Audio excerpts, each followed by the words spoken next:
Indonesia is entering 2 years of the COVID-19 pandemic. Since the beginning of the coronavirus entering Indonesia, more than 55 million cases have hit the country. Actually, it is difficult to determine when the COVID-19 virus, which initially circulated in Wuhan, China, entered Indonesia. However, the use of the first case of corona became the initial reference for the COVID-19 pandemic. From the records of Converse.com, the first case of Indonesian citizens infected with COVID-19 was announced directly by President Joko Widodo Jokowi on Monday, March 2, 2020.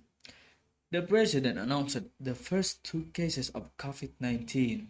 The two cases are 64 years old mother and her 31 years old daughter. When announcing, Jokowi did not mention the identity of the residents who were the initial cases of COVID-19. The mother and daughter were then labeled as a patient 1 and patient 2.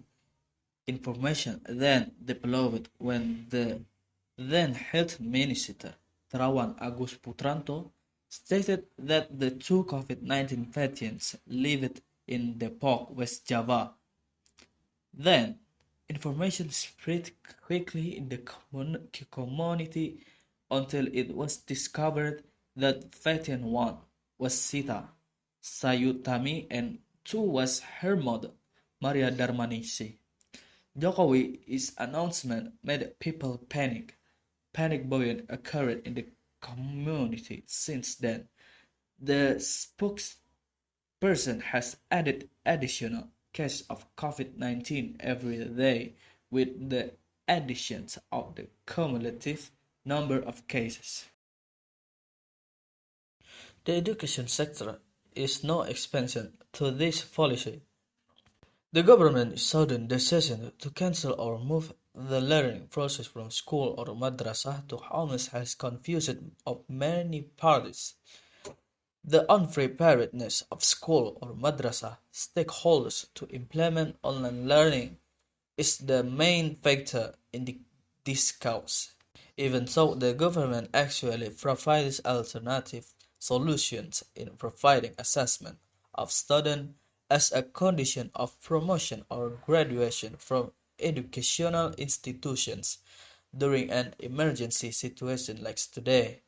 This shift in learning method forces various parties to as an online learning medium. The use of this technology is actually not without problems. There are many factors that behind the effectiveness of this online learning, including technology's mastery is still low. It must be admitted that not all teachers are technology literate, especially teachers of Generation X, born in 1918 and below, who at that time did not use technology so massively. Actually, they can't if they want to learn. They must be able to because in principle teachers are human learners who must always be ready to face the changing times and at the same time keep up with their development. Almost the same situation is experienced by students.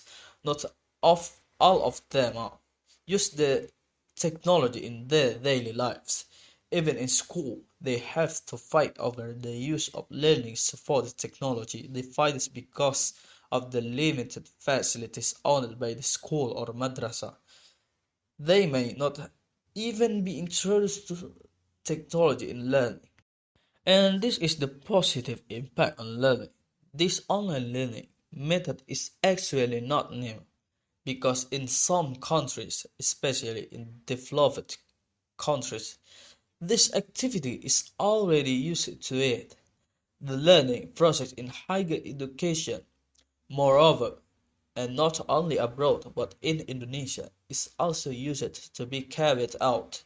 But learning at the elementary and secondary education unit level is not yet so prevalent that serious preparation is needed to make it run well. The development of times will demand change in civilizations, and this will have an impact on the way or method of learning that is usually done. In this technology advanced era, it is possible that the next teaching and learning process (PBM) will be carried out online, given the effectiveness in knowledge transfer activities that are very good, fast, easy, and inexpensive. Change in civilization and this method require education stakeholders to prepare themselves in following the development of the era as it is today. No one can deny the rapid development of this technology, even if some reject it. Then be prepared to be left behind, even be run over by the others. Technology is like two blades, each of which has the same role, namely the positive and negative sides that have an influence on the change in human civilizations. All aspects of life today cannot be separated from the technology. Therefore, technology literacy is very important for society, so that the use of technology is truly beneficial, without harm, and also has a negative impact on the order of life. So, for your attention, hopefully this can become literature for us. Thank you. Assalamualaikum warahmatullahi wabarakatuh.